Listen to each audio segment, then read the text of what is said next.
Did you know that some students perform better on the ACT than on the SAT? It's true. First, you need to realize that colleges will accept either score, and they will be looking for the higher of the two scores if you submit both tests. While the tests are similar in many ways, they do have significant differences. The ACT, according to students, seems to test information that you've learned in school. So while the material feels very familiar to you, you do need to work at a much faster pace than the SAT to answer every question.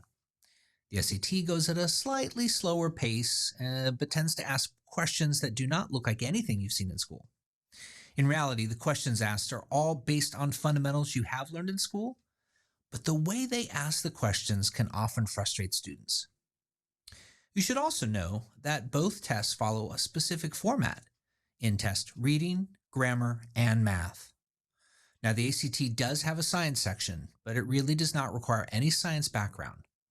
Science reading passages and the graphs used don't really test you on anything other than just reading and knowing how to read a graph.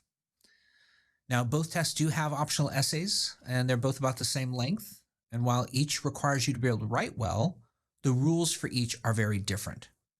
Most students do have a preference towards one test or the other when it does come to the essay. Finally, while the ACT and SAT use different score scales, both tests only count the number of correct answers and do not penalize you for wrong answers. So don't allow the scale or any misinformation about how the tests are graded to sway you. The ultimate goal of admission to a good college cannot be reached with poor test scores. So the higher your test scores, the more options you will have. My suggestion is to take both tests, take full-length practice tests, in fact.